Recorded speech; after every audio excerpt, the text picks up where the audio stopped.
Bueno,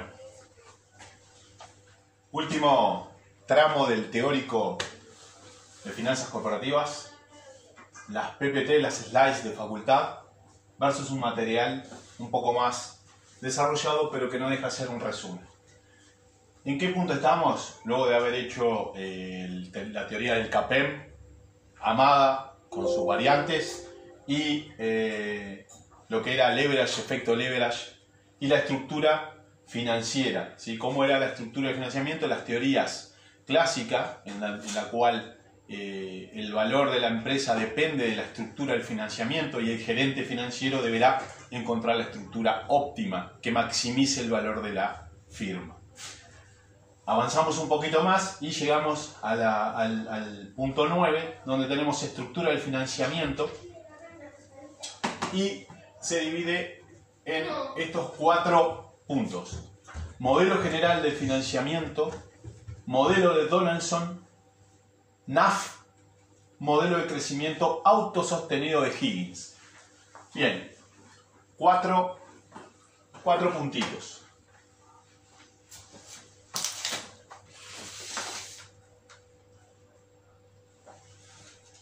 Modelo general de financiamiento. Y vamos a hacer en unos 15 minutos, 20 minutos, un pasaje muy rápido por estos temas, cosa de que ustedes tengan el resumen ya deglutido. Pero sin ser la slide sola, porque muchas veces si la leen, si no entienden el concepto es complejo. Así que, ¿cuál es el modelo general de financiamiento? ¿Cómo nosotros estructuramos el financiamiento de una empresa? ¿Sí? El concepto contable es separar el balance, activo corriente, activo no corriente, pasivo corriente, pasivo no corriente y patrimonio. ¿Cuáles son las fuentes de financiamiento? Todo el lado del pasivo. Pasivo a corto plazo, pasivo a largo plazo y patrimonio. Patrimonio se consideran fuentes de largo plazo porque es lo último que se liquida dentro de una empresa. Lo vieron en la primera parte. Contablemente, los activos se suelen distinguir entre corriente y no corriente. Financieramente, importa su comportamiento en términos de flujos. De esta forma distinguimos activos fluctuantes y activos permanentes. ¿Por qué? Porque los activos de corto plazo, algunos van fluctuando en el año. Por ejemplo, cuentas por cobrar, deudores por ventas, conformes a cobrar, cheques diferidos a cobrar. Eso, hay una masa que en el año es fija prácticamente. Supongamos, los deudores son 3 millones durante todo el año y pasan 3 millones, 2 millones, 2 millones y medio, 3 millones, va subiendo, pero hay una franja que no cambia, con lo cual desde el punto de vista del modelo general del financiamiento, ese pasivo se consideraría ese activo, el deudor o el cheque diferido a cobrar, se considera de activo permanente. Y después están los otros que van fluctuando, pero hay una franja que es permanente. Bueno, el tema está, según este modelito, encontrar cómo financiamos con el pasivo estos activos. Los fluctuantes reciben ese nombre porque varían con los ciclos de producción y comercialización. Sí, si hay alta van a crecer los activos de corto plazo y si hay baja van a tender a bajar. Entonces teníamos permanentes varían menos y se mantienen en general como recursos inmovilizados. Los activos corrientes tienen un componente de activo permanente y un componente de activo fluctuante. El caso de los cheques diferidos a cobrar. Tenemos un pedacito de cheques diferidos a cobrar que está fijo durante el año. Después el otro va a ir subiendo y bajando. Ese es el fluctuante, el otro es el permanente. Pero los dos son de corto plazo, porque si lo miramos con el concepto NIF, normas contables, nosotros lo vamos a clasificar de corto plazo. ¿Sí? Porque seguramente ese cheque venza antes del año. Pero en realidad, como eso se va renovando, desde el punto de vista financiero el concepto cambia. Activos fijos, que serían los activos permanentes. Bueno, bienes de uso, propiedad, planta y equipo. Concepto contable. Eso es lo fijo. El modelo general de financiamiento plantea lo siguiente. Si acá tengo la inversión, que podría medirse como activos totales, y acá tengo el tiempo, un periodo de tiempo, 2 periodos de tiempo, que puede ser un año o 2 años, el modelo dice que las fuentes de largo plazo, o sea, los pasivos de largo plazo como el patrimonio, debería financiar tanto el activo fijo, propiedad, planta y equipo, como aquellos activos corrientes permanentes, la porción de cheques diferidos a cobrar que nunca baja de ese monto. Cheques diferidos a cobrar, deudores por venta, etc. ¿Sí? Y las fuentes de corto plazo, o sea, un pasivo de corto plazo, financiar esos activos que van fluctuando. O sea, ese volumen que sube y baja por la operativa normal del negocio. Saldado este punto. El modelo establece que los activos corrientes fluctuantes deben financiar con fuentes de corto plazo, lo que dijimos. Los activos permanentes, esto es la porción permanente de los activos corrientes y los activos fijos deben financiarse con fuentes de mediano y largo plazo. Bueno, eso que está ahí es lo que dice el gráfico. Este gráfico ha aparecido en preguntas. ¿Bien? Importante. Seguimos avanzando. Dije 20 minutos. ¿Alternativas al modelo anterior? Bueno, y es cómo podemos mixar. Esto habla de cómo mixamos estas fuentes. Si estas de corto plazo con corto plazo, largo plazo a corto plazo, y hace una combinación de este financiamiento de este tipo de activos. Acá. Cuando una empresa financia activos fluctuantes con fuentes de largo plazo, se producen excesos de fondos en los periodos de baja de ciclo que deberían enfocarse a invertir en algún tipo de inversión temporaria que genere algún tipo de renta. ¿Este párrafo qué significa? Bueno, esos activos de corto plazo, que son fluctuantes, en vez de financiarlo con pasivo de corto plazo, pido una deuda a largo plazo. Lo que va a pasar es que me van a quedar exceso de liquidez, me va a quedar fondos excesivos, me va a quedar sobrante de dinero. Eso es lo que dice. ¿Qué es lo que dice esto también? Que debería de buscar que ese exceso de dinero colocarlo en algo que rente, que me genere, y eso generalmente se hace con inversiones temporarias. De capítulo contable, inversiones temporarias. Por el contrario, si una empresa financia activos permanentes con fuente de financiamiento de corto plazo, se requerirá la renovación permanente de la fuente de financiamiento, que a pesar de ser de corto plazo, en los hechos operarían como si fueran de largo plazo, pero con el riesgo de que el acreedor, con cada vencimiento, exija la cancelación de su crédito, en lugar de conceder la renovación, pudiendo originar problemas a la empresa si la misma no dispone de suficientes activos líquidos para hacer frente a la exigencia. ¿Qué es lo que pasa? Ahora, tengo pasivos cortitos, tengo que hacer frente quizás a los 2 meses, a los 3 meses, con un préstamo a plazo fijo, pero para financiar cosas de largo plazo, acá, o permanente, que me va a redituar para poder pagar esto. Entonces, ¿qué es lo que hace esto que me está diciendo? Que debo apelar al buen tino y al buen criterio de ese acreedor que me lo renueve constantemente. Se llama revolving. El hacer esa renovación constante del préstamo pagando solo los intereses. Bueno, la presentación del modelo general de financiamiento surge de la recomendación de estructura deseable que se ajuste en la estructura de activo de la firma, modelo que procura un adecuado calce.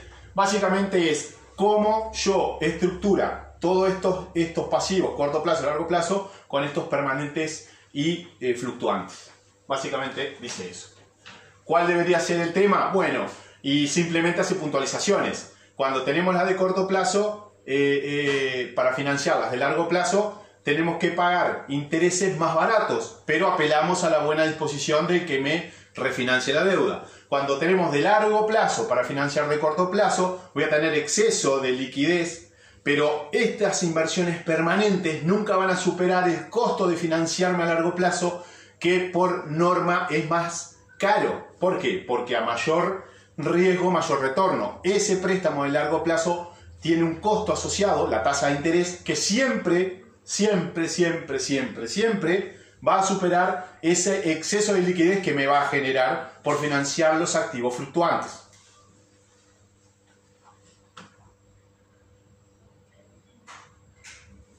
Bien, y por acá termina. Por acá termina el primer punto. 2.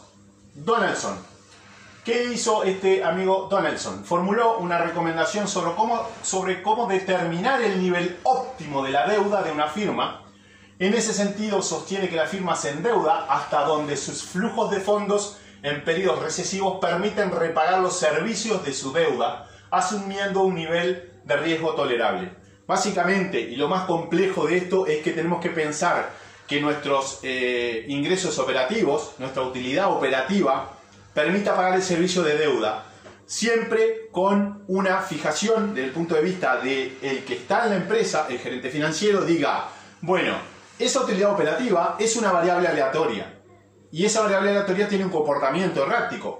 Se hace esto, los cálculos que hicimos para el CAPEM, los cálculos que se hicieron cuando calculábamos los rendimientos y calculábamos la esperanza, la varianza, la desviación típica, el coeficiente de variación y las covarianzas. Entonces, ¿qué sucede con esa variable aleatoria? Va a tener un valor esperado probable y una desviación típica, que es, si la utilidad operativa tiene una probabilidad de ocurrencia X, que me dice que va a ser de 100 y tiene una desviación típica de 50, bueno, la utilidad operativa podría ir de 100 más 50 o 100 menos 50. Va a ir a ese rango. ¿Qué probabilidad hay que caiga en el 100 menos 50? Digamos que 50 es un sexto de probabilidad por el comportamiento de la variable aleatoria normalizada. La ventaja de utilizar una variable aleatoria normalizada es que las probabilidades se pueden calcular desde una tabla. Entonces yo puedo ir fijando la probabilidad que quiero aceptar y las pérdidas en momentos de recesión. ¿Qué quiere decir esto? Bueno, que el momento recesivo con determinado grado de probabilidad, determinado porcentaje de probabilidad, sea aceptable para mi gerente financiero y que en ese periodo recesivo yo pueda hacer frente con esa probabilidad aceptada por la empresa, pagar el servicio de deuda. ¿Qué es el servicio de deuda? Los intereses y el capital. Digamos, el monto de plata que le tengo que pagar al banco. El banco no me dice, che, tanto de intereses, tanto de capital. Me dice, este monto me debes. Y eso es lo que dice Tonnage.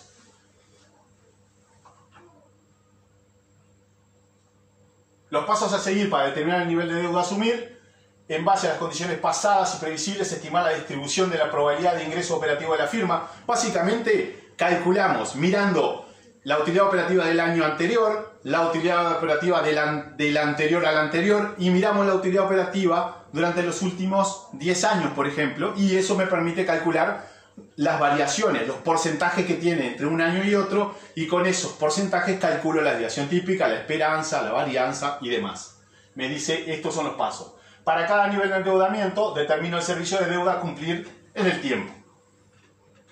Se elige la probabilidad, pequeña o no, que el gerente financiero esté dispuesto a aceptar y los dueños también estén dispuestos a aceptar. Conocido el valor máximo de deuda, o sea, cuánto será el monto a pagar, y determinar la probabilidad, puedo tener minimizada la posibilidad de no pagar ese servicio de deuda. Yo tengo que minimizar, o por lo menos decir, bueno, yo con este grado de probabilidad no quiebro.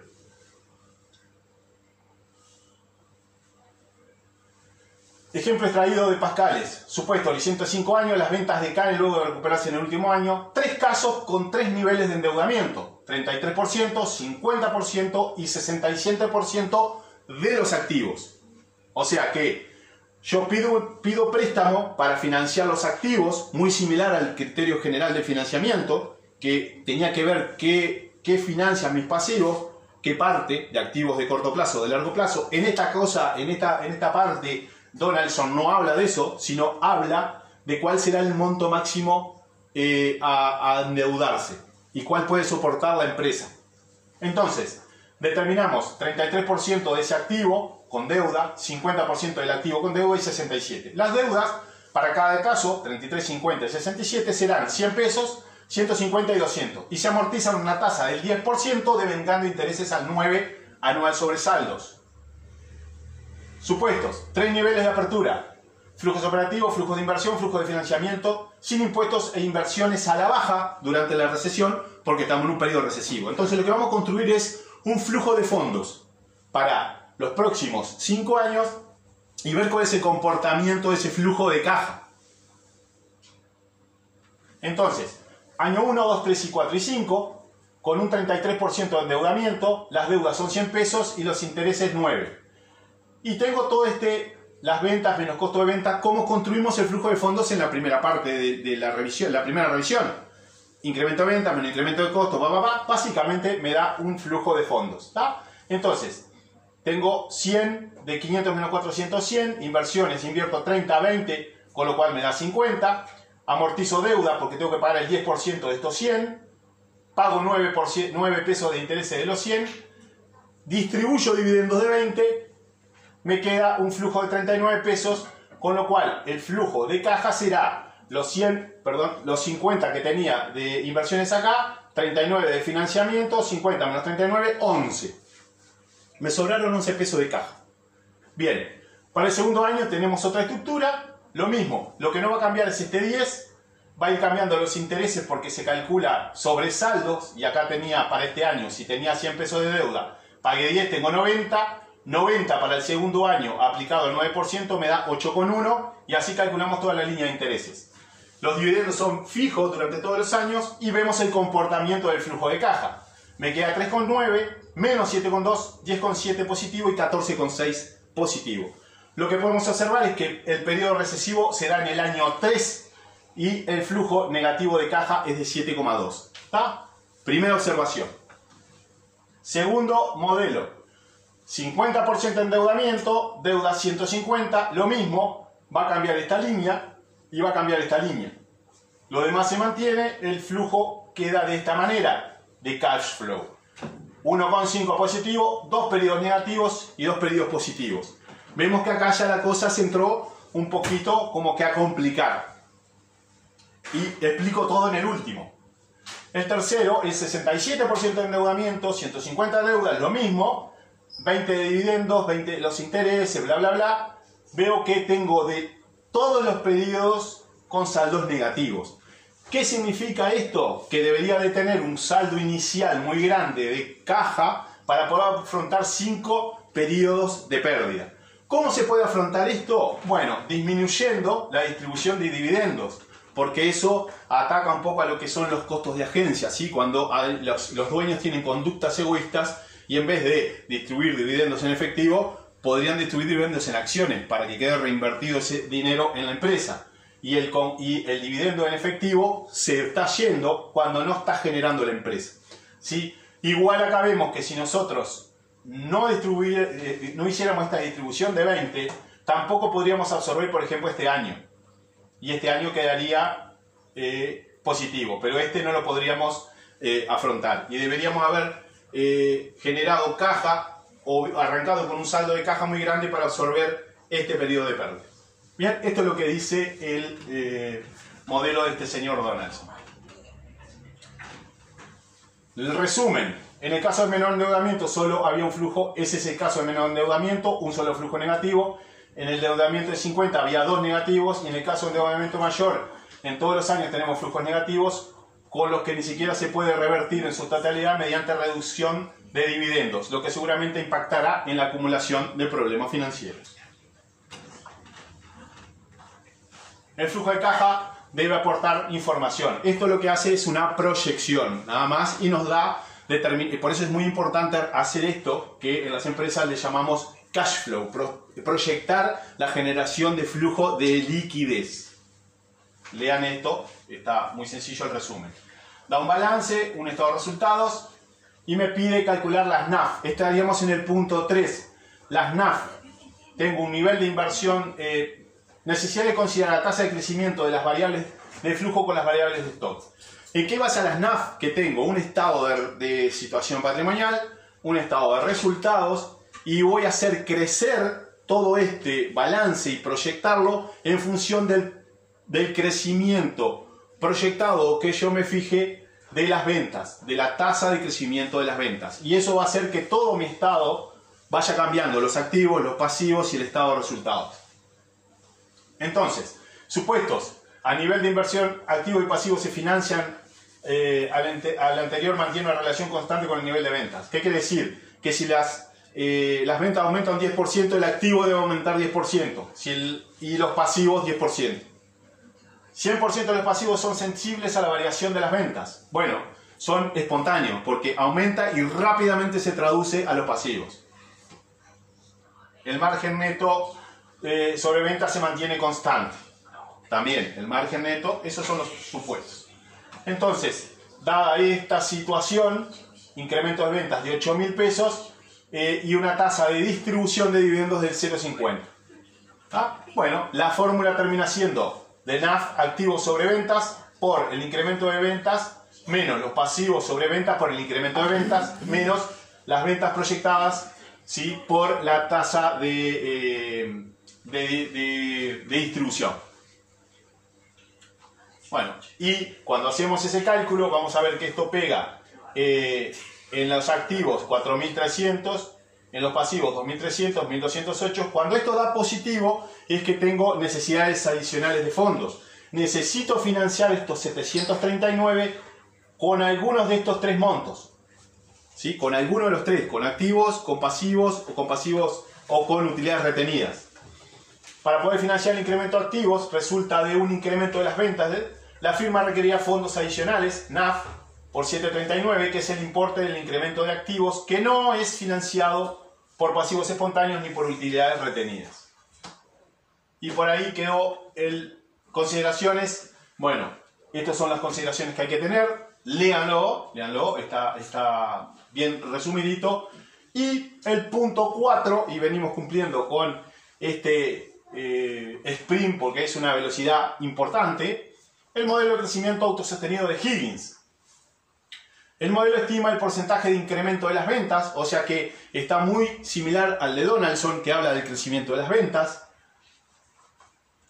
que sea enteramente financiado con utilidades retenidas y pasivos, de tal forma que la estructura de financiamiento se mantenga constante. ¿Qué quiere decir la estructura del financiamiento? ¿Cómo pesan? Sí, el pasivo en relación al patrimonio. Eso no cambia. Supuestos, inversión en activo crece en la misma proporción que las ventas, la estructura de endeudamiento es constante y el margen neto sobre ventas es constante. ¿Está? Esto tiene toda una formulación detrás que está por acá, ¿tá? Pero va siendo que el financiamiento total, el lado de la izquierda, digamos, de la igualdad, es igual a las ventas en el año 1 por las utilidades retenidas, por L, que es la proporción deuda-fondos propios, por las ventas en el momento 1, por la retención por el valor de las utilidades retenidas. Y si ustedes ven, este término y este término del final son iguales. Si eso se saca de factor común, se sustituye y empieza a jugar con estas cuestiones, estas sustituciones, quedando que el incremento de ventas, que se puede escribir como GS, es esta fórmula de acá, que tenemos resumiendo acá, que se puede leer de esta otra forma. Como el ROE, y acá vamos a términos de leverage, es el mismo ROE que vimos en leverage. Es el ROE por 1 menos la tasa de distribución de dividendos sobre 1 menos ROE por 1 menos T. ¿Tá? Y eso es la tasa de crecimiento de las ventas según Higgins. Hay un ejemplito numérico que sale de este balance que está acá, ¿sí? Que lo pueden bajar ustedes del EVA. Y este sprint rápido de teórico fue para ver todo la PPT 9 de facultad con lo que es estructura del financiamiento visto los 4 puntos en 25 minutos. Bien, léanlo y por favor desarróllenlo, incrementenlo con lo que tienen de material de teórico, el grande. Saludos.